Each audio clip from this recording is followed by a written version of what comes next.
Okay, तो दोस्तों एक बहुत बड़ा कंफ्यूजन है, एक बहुत बड़ा प्रश्न है कि मुझे प्रीमेच्योर रिटायरमेंट जाना चाहिए या फिर कलर सर्विस करके रिटायरमेंट जाना चाहिए। तो आप लोगों ने बहुत ज्यादा रिक्वेस्ट की थी कि सर इस विषय पे आप एक डिटेल वीडियो लेकर आइए। तो आज के वीडियो में आपको कंप्लीट कैलकुलेशन करके बताने वाले हैं कि अगर कोई प्रीमेच्योर रिटायरमेंट जाता है या कलर रिटायरमेंट जाता है तो उनको कहां कहां पर बेनिफिट हो रहा है और कहां कहां पर उनको घाटा हो रहा है। आपके सारे एम्यूलमेंट्स, ग्रेच्युटी, कम्युटेशन, पेंशन, एजीआईएफ, लिविंग इंकेसमेंट सारे कैलकुलेशन करके ब्लैक बोर्ड पर दिखाने वाले हैं और साथ में यह भी आपको बताएंगे कि रिटायरमेंट के बाद में किसको कितना बेनिफिट मिलेगा, कलर को या प्रीमेच्योर को। तो आपसे रिक्वेस्ट है कि आप इस वीडियो को बगैर स्किप हुए पूरा वीडियो देखिएगा। वीडियो थोड़ा सा लंबा हो सकता है लेकिन वीडियो के अंत तक आपको सारी जानकारी कंप्लीट मिल जाएगी, किसी को कुछ भी पूछने की जरूरत नहीं पड़ेगी। एक पेन ले लीजिए, कागज ले लीजिए और साथ में पे स्लिप निकाल लीजिए। जो भी हम कैलकुलेशन यहां पर कर रहे हैं वो सारे आप आसानी से कर सके और आपको उसका पूरा बेनिफिट मिल सके। वीडियो में आगे बढ़ने से पहले आप सभी से विनती करूंगा, ये कंटेंट आपके तक पहुंचाने में हमें 4 दिन की मेहनत लगी है, तो एक फीस यहां पर बनती है। आपके जहां भी अकाउंट है, ट्विटर, व्हाट्सएप, फेसबुक, इंस्टाग्राम, वहां पर दबा के इस वीडियो को शेयर कीजिएगा ताकि सभी भाइयों के पास सही जानकारी पहुंच सके। और वीडियो को लाइक तो अभी से कर दीजिए क्योंकि बाद में आप वीडियो की भावना में खो जाएंगे। ओके, तो अभी हम आ चुके हैं ब्लैक बोर्ड के ऊपर। यहाँ पर आपको सारी चीजें समझाएंगे, सारे एलिमेंट समझाएंगे। सबसे पहले तो ये समझ लेते हैं कि भाई प्रीमेच्योर रिटायरमेंट जाना किसे कहते हैं। प्रीमेच्योर रिटायरमेंट जाने का मतलब होता है कि आपका जो भी रैंक है उसकी पूरी सर्विस किए बगैर आप उससे पहले रिटायरमेंट लेते हैं तो वो प्रीमेच्योर हो जाता है। जैसे नायक की सर्विस 22 साल मानी जाती है, अगर 22 साल से पहले नायक रैंक में कोई जाता है तो वो प्रीमेच्योर में काउंट होगा। हवलदार की सर्विस 24 साल है, अगर उससे पहले जाता है कोई हवलदार तो वो प्रीमेच्योर में काउंट होगा। लेकिन वहीं पर अगर कोई सिपाही है और 17 साल पूरी करके जा रहा है तो वो कलर सर्विस मानी जाती है। तो ये हो गया प्रीमेच्योर का मतलब। अब मान लीजिए कि कोई व्यक्ति प्रीमेच्योर जा रहा है या कलर जा रहा है तो उनकी ग्रेच्युटी में क्या फर्क होने वाला है। सबसे पहले देख लीजिए, यहां पर मैं आपको बताता हूं कि आपकी बेसिक पेमेंट, इसका ग्रेच्युटी कैलकुलेट करने का फॉर्मूला क्या है भाई। आपकी बेसिक पेमेंट, उसके बाद आपकी एमएसपी और इसमें आपका डीए और इसको इनटू करके आपकी ग्रेच्युटी में यहां पर आपकी टोटल सर्विस प्लस 5 साल का वेटेज, इसको भाग 2 करना है और आगे जाके इसके अंदर भी आपको आपका 10% बेसिक पे जो है वो आपने प्लस करना होता है। यानी यहां पर 10% आपका बेसिक पे प्लस होगा। ठीक है भाई, ये है इसका सीधा सा फॉर्मूला। अब आप देखिए कि इसमें जादू क्या होने वाला है। तो ये मैंने आपकी चीजें रख ली है। मान लीजिए कि किसी की सैलरी जो है, बेसिक पेमेंट जो है वो 40,000 है, 5200 उसको एमएसपी मिल रहा है।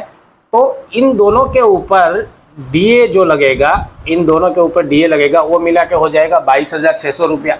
अब यहाँ पर आपको आपकी सर्विस लेंथ निकालनी है तो आपकी जितनी टोटल सर्विस है, मान लीजिए कि किसी व्यक्ति की सर्विस जो है 20 साल है, 20 साल, और इसमें 5 साल का आपका सर्विस वेटेज लगेगा और उसका भाग हो जाएगा 2।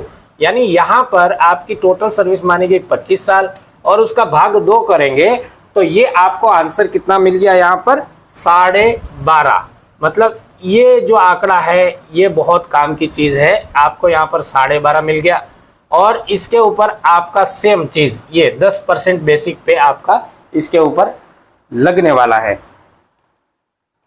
अब देखिए ये सारा कैलकुलेशन करके मैंने रख दिया है। आपकी बेसिक पेमेंट और एमएसपी और डीए के साथ में आपका कैलकुलेशन टोटल हो गया 67,800 यानी कि 67,800। उसको हमने गुणा कर दिया आपकी एज के साथ में 12.5। तो इसका जो कैलकुलेशन मिलता है वो आपकी ग्रेच्युटी मिलती है 8,47,500 रुपया। अब इसमें क्या चीज बाकी है, आपकी जो बेसिक पेमेंट है उसका 10% और ऐड करना है। तो इसमें हम 10% ऐड करेंगे तो आपकी बेसिक जो सैलरी थी वो थी 40,000, उसके हिसाब से आपका 4,000 यहाँ पर ऐड हो गया।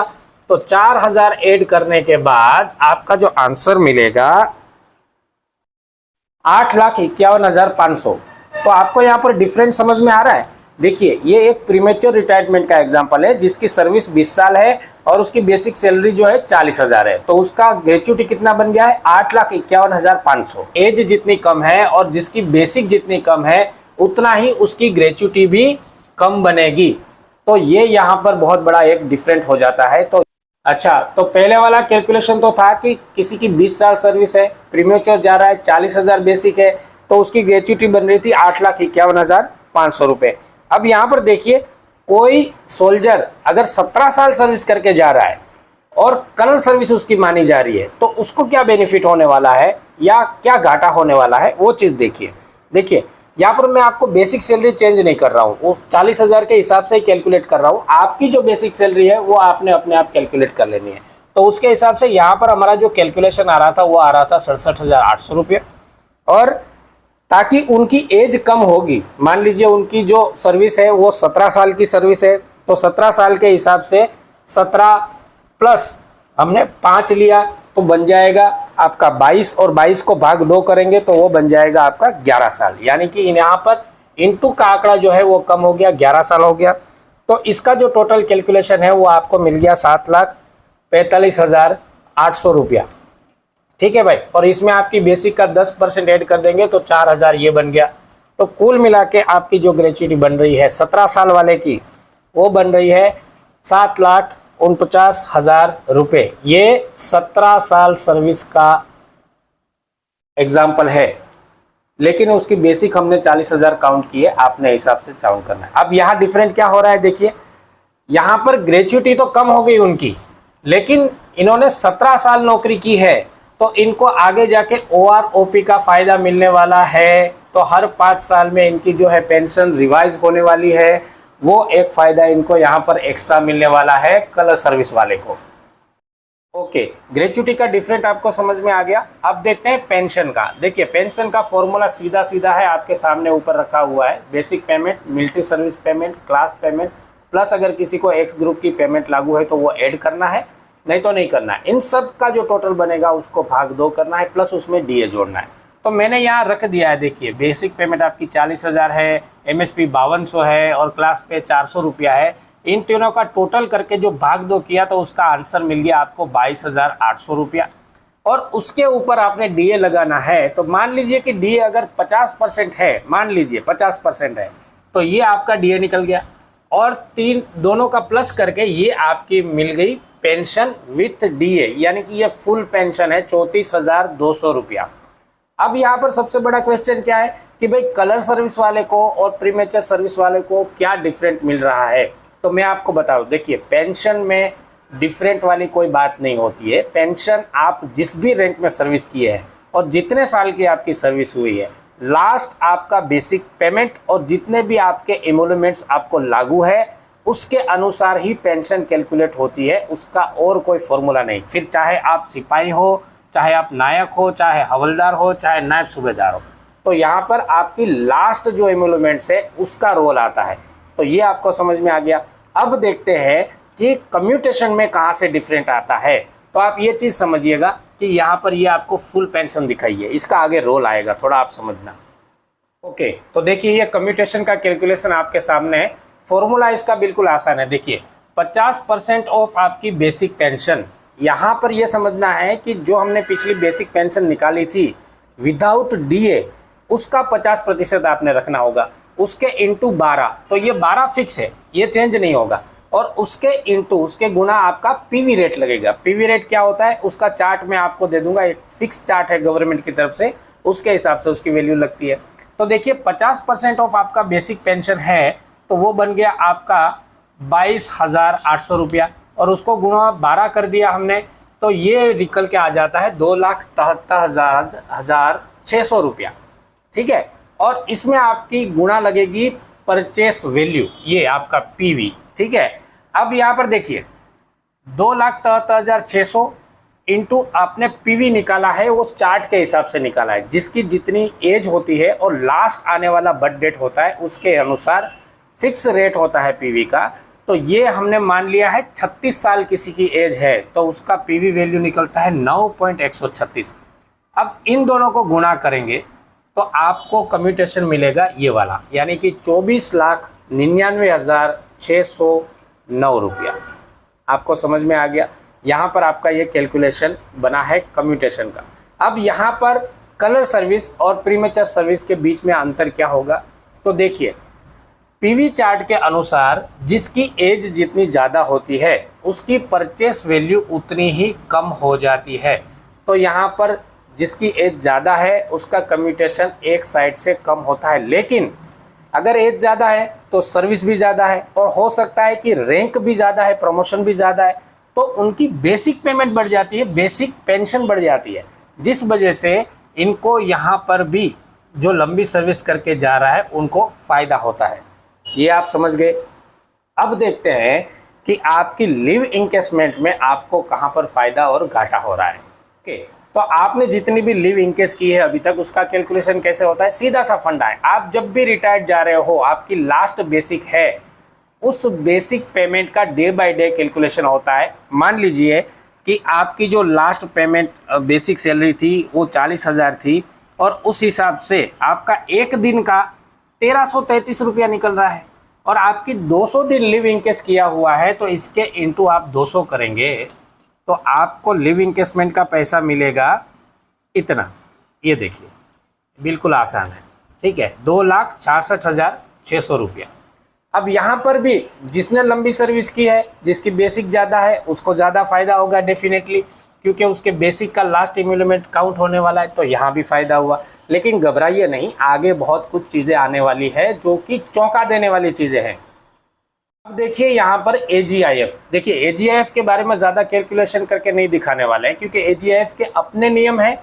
आपने जितना भी पैसा AGIF को दिया है उसके ऊपर सिंपल इंटरेस्ट लग के वापस आता है, 3 से 4% का इंटरेस्ट लगता है और समय समय पर इसका कंट्रीब्यूशन जो है बढ़ता भी रहता है, तो वो आपको जाते समय पता चलेगा। लेकिन सबसे बड़ी ध्यान रखने वाली बात यहाँ पर क्या है, OROP। देखिए एक व्यक्ति तो ऐसा है जो अपने रैंक के हिसाब से प्रीमेच्योर सर्विस करके गया है, तो 2014 के बाद जो प्रीमेच्योर रिटायरमेंट हुए हैं उसको OROP का फ़ायदा नहीं मिलेगा। ये बात अभी तक क्लियर है। दूसरा, अगर कोई कलर सर्विस करके गया है अपनी रैंक की 22 साल 24 साल या इस तरह से, तो उनको OROP का फ़ायदा मिलेगा आगे जाके, तो हर 5 साल में उनकी पेंशन में बढ़ोतरी होगी। दूसरा, उसी जगह पर सबसे मुख्य सोचने वाली बात क्या है कि कोई सिपाही है जो कि अपनी 17 साल सर्विस करके गया है, तो उसको कलर सर्विस माना जाएगा, फुल सर्विस माना जाएगा, तो इनको यहाँ पर OROP का फ़ायदा मिल रहा है। चाहे उसकी बेसिक कम हो, चाहे उसके एमोलमेंट्स कम हो, लेकिन OROP का फ़ायदा उसको मिल रहा है। तो यहाँ पर आपने सोच समझ के डिसीजन ये लेना होगा कि भाई प्रीमेच्योर जाना है या कलर जाना है, किस तरह का फ़ायदा आप लेना चाहते हैं। पेंशन रिवीजन में फ़ायदा लेना चाहते हैं या फिर अपने इम्यूलमेंट्स के बाद में आप अपनी आगे की लाइफ जीना चाहते हैं। तो इसके बाद में अब सबसे बड़ी चीज़ जो है वो हम समझेंगे। तो दोस्तों ये तो हुई फाइनेंशियल बेनिफिट की बात कि कलर और प्रीमेच्योर सर्विस करके जो भी जा रहे हैं उनको फाइनेंशियल बेनिफिट क्या हो रहा है और घाटा कहां पर हो रहा है।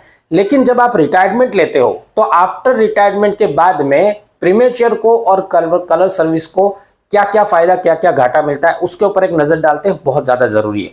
सबसे पहले जो प्रीमेच्योर रिटायरमेंट लेके गए हैं उनकी एज कम होगी, तो सिविल में उनके लिए अपॉर्चुनिटी ज्यादा होगी, आगे बढ़ने के मौके ज्यादा होंगे। उसी हिसाब से कलर सर्विस करके अगर कोई जा रहा है लंबी सर्विस करके, तो उनकी एज की वजह से उनके लिए अपॉर्चुनिटी कम हो जाती है। प्राइवेट सेक्टर में तो और ज्यादा कम हो जाती है और गवर्नमेंट सेक्टर में कई सारे डिपार्टमेंट में वो अप्लाई नहीं कर सकते। दूसरी बड़ी चीज, प्रीमेच्योर रिटायरमेंट लेके जो व्यक्ति गया है तो सिविल में उसके वर्किंग ओवर कम हो जाता है, सिर्फ 8 घंटे की जॉब करनी होगी या फिर वो अपना बिजनेस करेंगे तो उस हिसाब से करना होगा। लेकिन जिन्होंने लंबा समय सेना में दिया हुआ है, सेवा की हुई है, उन्होंने अपनी पूरी लाइफ को 24 घंटे के तौर पर एक सैनिक के रूप में बिताया है, तो यहाँ पर आपके वर्किंग ओवर कम हो जाते हैं प्रीमेच्योर रिटायरमेंट के लिए। दूसरा, अगर प्रीमेच्योर रिटायरमेंट लेके आप गए हो, आपके पास आपकी एज कम है, तो आप किसी भी बिजनेस में ज्यादा रिस्क ले सकते हैं। अगर आपको बिजनेस करने का इच्छा है, क्योंकि आपकी एज कम है, तो बिजनेस में दो चीजें होती है भाई, घाटा भी हुआ फायदा भी हुआ, तो आपके पास समय रहता है कि आप रिस्क लेके अपनी लाइफ को और अपने बच्चों की लाइफ को सेट कर सकते हैं। लेकिन कलर सर्विस जिनकी एज ज्यादा है उनको ये रिस्क थोड़ा बढ़ जाता है, उनको पता नहीं कि आगे क्या होने वाला है। तीसरी चीज, अगर कोई यंग एज में गया हुआ है प्रीमेच्योर रिटायरमेंट लेके, तो ये ऑन ग्राउंड देखी हुई चीजें हम आपको बता रहे हैं कि उनको सिविल के माहौल के साथ एडजस्ट होने में आसानी होती है। लेकिन जो लंबी सर्विस करके गए हैं, जिनकी एज ज्यादा हो गई है, वो सिविल के साथ इतनी ज्यादा जल्दी एडजस्टमेंट नहीं कर पाते हैं। ये कड़वी हकीकत है दोस्तों।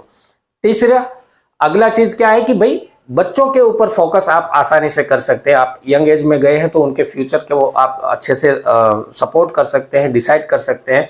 जहां पर आप लंबी सर्विस करके जा रहे हैं तो आपके बच्चे भी ऑलरेडी बड़े हो जाते हैं, जहां उनकी नींव में उनको सपोर्ट करना होता है वो आप नहीं कर पाते हैं। और सबसे अच्छी चीज क्या है कि अगर आप यंग एज में रिटायरमेंट लेकर आ चुके हो सिविल में, तो उसके बाद की लाइफ जो होती है वो आपके अपने डिसीजन पे होती है। किसी की ज्यादा हुक्म अब्दुली करने की जरूरत नहीं होती। लेकिन उसी जगह पर आप सेना में हो तो सेना एक नियमों से बंधी हुई ऑर्गेनाइजेशन है, जहां पर आपको अपनी इच्छाओं के विपरीत भी कुछ काम करने पड़ते हैं। तो दोस्तों ये था सारा निष्कर्ष कि आपको क्या करना चाहिए, क्या नहीं करना चाहिए। एक बार फिर याद दिला देता हूं, इस वीडियो को आपके जितने भी सोशल मीडिया अकाउंट है वहां पर ज्यादा से ज्यादा शेयर कीजिएगा, ताकि सभी भाइयों तक सही जानकारी पहुंच सके। और हमारी मेहनत पसंद आ रही है तो वीडियो को लाइक कीजिएगा। कोई भी क्वेश्चन रह जाता है तो कमेंट करके आप पूछिएगा, हम जल्द से जल्द उसको सॉल्व करने की कोशिश करेंगे। नमस्कार, जय हिंद।